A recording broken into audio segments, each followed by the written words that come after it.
कहते हैं कि घर पे कोई संकट आने वाला हो या घर वालों पे कोई संकट आने वाला हो तो कान्हा जी अपने ऊपर ले लेते हैं हमेशा। ऐसा ही कुछ हुआ इस घर पे। तो ये देखिए बिफोर लुक कि आप जल्दी से दर्शन करिए कान्हा जी कैसे जल के खंडित हो चुके हैं और इनकी रिपेयर हम कैसे करते हैं पूरी जानकारी देते हैं। इनको कैसे क्लीन करना है, कैसे श्रृंगार करना है, इनके घर में आग कैसे लग गई, करते हैं पूरी बात। पहले बिफोर लुक के आप दर्शन करिए। कान्हा जी तो बिल्कुल ही ब्लैक हो चुके हैं, मतलब इतनी आग लगी होगी कि आप इमेजिन नहीं कर पाओगे। तो आइए हम श्रृंगार स्टार्ट करते हैं। सभी कान्हा जी के भक्तों को राधे राधे। तो आइए हम प्रार्थना करके हमने श्रृंगार स्टार्ट कर दिया है, ये कहकर कि हे प्रभु कहीं और विराजमान कर लीजिए। आज आपका बहुत प्रिय सा सुंदर सा श्रृंगार होने वाला है। और आइए हम देखते हैं हमने कैसे इनको क्लीन किया है। उससे भी पहले ये जानते हैं कि इनके घर पे आग कैसे लगी, मंदिर में आग कैसे लगी। तो मैम बोल रहे थे कि मैं शाम की पूजा करके मैं नीचे आई। एक्चुअली इनका जो मंदिर है वो फर्स्ट फ्लोर पर है, तो मैम पूजा करके नीचे आ रहे थे। 10 मिनट के अंदर अंदर वो ऐसी आग लगी, पूरा मंदिर जल गया। तो जल के क्या हुआ कि जो जितनी प्रतिमा थी, फाइबर की प्रतिमा थी, प्लास्टिक की प्रतिमाएं थी, तो कान्हा जी के बिल्कुल बगल में ही थी। तो इतने जल गए सभी मंदिर, सारा मंदिर एक्चुअली जल के बिल्कुल काला काला हो गया और सारी चीज़ें बर्बाद हो गई मंदिर की।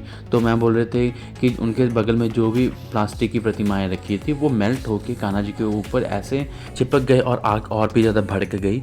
तो साथ में जल पड़ा था कान्हा जी का, तो उनके साथ बुझाई और बहुत सारी बाल्टियाँ लेके मैम ने सबको बुलाया और बाल्टियाँ लेके पानी को उनके ऊपर छिड़काया। तो पूरा देखा कि आग तो बुझ गई है बट पूरा मंदिर मतलब ख़राब हो गया, जल गया। तो ऐसा माना जाता है कि घर पे कोई भी आपदा आने वाली होती है, जब घर वालों के ऊपर कोई भी आपदा आने वाली होती है तो कान्हा जी अपने ऊपर ले लेते हैं। मैम बोल रहे थे कि हम ना विसर्जित करने वाले थे कान्हा जी, दोनों कान्हा जी को, बट किसी ने हमें नंबर दिया और समझाया भी। कहते ये विसर्जित मत करना, इनका रिपेयर हो जाती है, इनको अच्छे से क्लीन करके इनके ऊपर भैया श्रृंगार कर देते हैं। तो तब मेरे को आपका नंबर मिला और यूट्यूब मिला, तो मैंने आपकी वो वाली वीडियोज़ भी देखी जहाँ पर खंडित प्रतिमाओं का आप श्रृंगार करते हो और उनको रिपेयर करते हो। तो मुझे बहुत ही खुशी हुई कि आपने यूट्यूब भी देखा, फिर सब्सक्राइब किया और फिर उसके बाद आपने मेरे को कॉल किया। तो फिर मैं इनके घर पे आया हूँ श्रृंगार करने के लिए, पूरी रिपेयर की। और आपको मानोगे नहीं, मैं जब इनका पूरा श्रृंगार किया, पूरा रिपेयर किया और इनको इतनी खुशी हुई कि कान्हा जी फिर नए रूप में, बड़े अच्छे रूप में अवतार में आए हैं। वे घर वाले बहुत खुश थे। इन्होंने जब श्रृंगार देखा, बहुत ही प्यारा और बहुत ही सुंदर श्रृंगार हुआ है। नैनों के दर्शन करिएगा। अब सबसे पहले आपको दर्शन अभी नहीं करवाएंगे, उसके पहले आपको बताएंगे हमने क्लीन कैसे किए, कैसे कैसे किए। तो आइए हम जानते हैं। उन लोगों के लिए ये वीडियो भी है जो घर पे बैठ के श्रृंगार करते हैं और जैसे उनके पास खंडित प्रतिमाएं आ जाएं तो उनको रिपेयर कैसे करते हैं, आपको टेक्निक का पता होना चाहिए। जैसे मेरे को फ़ोन आया था, भैया मेरे कान्हा जी जल गए, तो मैं इतनी दूर से आपको सेंड नहीं कर सकती हूँ, तो भाभी कुछ ऐसा है। मैंने कहा ठीक है जी, भैया आप मेरे को कुछ बताओ। तो मैंने उनको वीडियो सेंड की जो पहले मैंने बना चुका हूँ, वहाँ पर भी मैंने टिप्स दी थी, इस बार भी मैं दे रहा हूँ। आपको बता रहा हूँ कि अगर जल जाएँ कान्हा जी, विसर्जित मत करिए, उनकी रिपेयर हो जाती है। हमसे कॉन्टैक्ट कीजिए, हम उनको रिपेयर करके देंगे। अगर नहीं हो रहा है तो आप घर पे भी कर सकते हो, पर वो थोड़ा सा रिस्की होता है, उसके लिए स्किल चाहिए होती है, वो हमारे पास है। तो आपको फिर भी बता देता हूँ। तो हमने क्लीन कैसे किया, इनके ऊपर पेंट रिमूवर अच्छे से लगाया है। पेंट रिमूवर लगाने के बाद इनको अच्छे से रगड़ रगड़ के क्लीन कीजिए। तो मेरे पास स्कॉच ब्राइट भी था, इससे जो अगर नहीं उतरता है तो उसके साथ उतारिए। तो लगाने के बाद उसको 10-15 मिनट लगा रहने दीजिए पेंट रिमूवर। उसके बाद जो स्कॉच ब्राइट होती है ग्रीन वाली फ्रेश लीजिए, उसके साथ अच्छे से क्लीन कीजिए।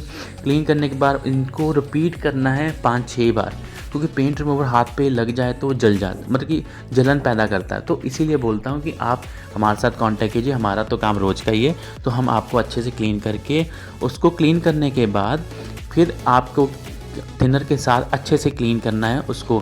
जैसे एनसी थिनर हम लेते हैं, उसके बाद आप क्लीन करोगे। क्लीन करने के बाद फिर आप पॉलिश करोगे। पॉलिश आपको पता ही मैं कौन सी यूज़ करता हूँ, धारा एलॉयड नाम की पॉलिश है। वो लगाने के बाद इनको अच्छे से मसाज करनी है, अच्छे से मसाज करनी। जैसे हम बेबी होता है ना, बेबी को तेल लगा के अच्छे से धूप में, अभी ठंड में क्या करते थे, तेल लगा के उसकी मसाज करके धूप में 1-2 घंटा हम उन बच्चों को रखते थे, है ना। तो ऐसा ही इनको अच्छे से मसाज करनी है धारा एलॉयड नाम की पॉलिश के लगा के अच्छे से, फिर कॉटन का कपड़ा लेना है साफ़ बिल्कुल, अच्छे से उसको रगड़ रगड़ के क्लीन करना है और ये प्रोसेस 2-3 बार करना है। उससे कान्हा जी बहुत चमक जाएंगे। चमकने के बाद इनके ऊपर एमसील का काम करोगे। आपको मैंने बताया हुआ है पहले भी, अगर इनके ऊपर प्लास्टिक की आइज़ लगी हुई हैं तो उनको रिमूव कीजिए।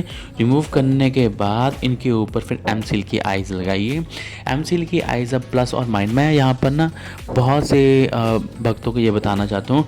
कोई कहते हैं कि आप वाइट लगाते हो, कोइयों को ब्लैक लगी होती है, ये क्या चक्कर है। मैं आपको ये बता दूं, दोनों ही एमसील ठीक है, बट मेरे लिए वो ज़्यादा कन्वीनियंट रहती है वाइट, क्योंकि हमें बेस वाइट करना पड़ता है तो हमें ज़्यादा कोटिंग नहीं करनी पड़ती कलर्स की, तो 1-2 कोट में चल जाता है। बट ब्लैक में क्या होता है, उसमें आपको 2 कोटिंग करोगे, 3 कोटिंग करोगे, 4 कोटिंग, फिर नीचे वाला ब्लैक छुपता है अच्छे से, तो इसलिए मुझे कन्वीनियंट ज़्यादा रहता है। इनके ऊपर मैंने जो वाइट लेता हूँ एमसील, पहले ही बेस वाइट हो जाता है, उसका जो कोटिंग करनी होती है वाइट आइज़ के ऊपर, तो मेरे लिए वो ज़्यादा ईजी रहता है। प्लस और माइनस एमसील को मिक्स करता हूँ जितनी ज़रूरत होती है, फिर उसके साथ अंदर आँखों में फिल करता हूँ। फिल करने के बाद उनकी कटिंग करता हूँ अच्छे से। कटिंग करने के बाद उनकी शेप अच्छे से देता हूँ। उसके बाद फिर इनके ऊपर सुंदर सा प्यारा सा श्रृंगार करते हैं, पेंट करते हैं। मनचाहा पेंट करने के बाद इनके ऊपर वार्निश लगाइए, फिर 24 घंटे सुखाइए। सुखाने के बाद इनके ऊपर जब मन चाहे सुंदर सुंदर से इनके ऊपर वस्त्र पोशाक पहनाइए और बहुत ही प्यारे लग रहे हैं। देखिए मैं अब इनके ऊपर वार्निश और ग्लिटर कर रहा हूँ। तो आइए हम दर्शन करते हैं कान्हा जी के। ये हैं बिफोर लुक और ये हैं आफ्टर लुक। ये देखिए कितने प्यारे लग रहे हैं। इनकी चमक देखिए, इनके 3D आइज़, ग्लिटर का काम, ये प्रोफेशनल वर्क है, बहुत सुंदर काम हुआ है।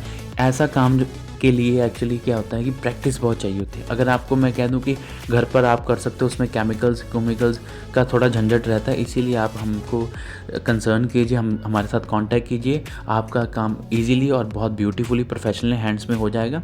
और ये देखिए बहुत प्यारे से श्रृंगार हुआ है। अगर आपको ये श्रृंगार और ये वीडियो इन्फॉर्मेटिव लगती है, please like share comment and subscribe करे बिना मत जाना। बहुत से भक्त ऐसे हैं जिनके भी खंडित हो जाते हैं, वो विसर्जित कर जाते हैं। ऐसा मत करिए, क्योंकि जिनके अक्सर क्या होता है जल जाते हैं, किस वजह के कारण जल जाते हैं, काले हो जाते हैं, उनकी रिपेयर हम करके देते हैं। जैसे कि आपने इस वीडियो में देखा ही है कि पहले कैसे थे अब कैसे हैं, कितना सुंदर श्रृंगार हो गया। तो वैसा ही कह रहा हूँ, अगर खंडित भी हो जाते, किसी और प्रकार से बाजू टूट जाती है, इनके कुछ भी हो जाता है, तो हमारे पास वो रिपेयर है। ज़्यादा से ज़्यादा आप शेयर कीजिए वीडियो। बहुत सारा प्यार देने के लिए आपका बहुत बहुत धन्यवाद। सभी भक्तों को राधे राधे। कान्हा जी आप सब पे ऐसी कृपा बनाए रखें।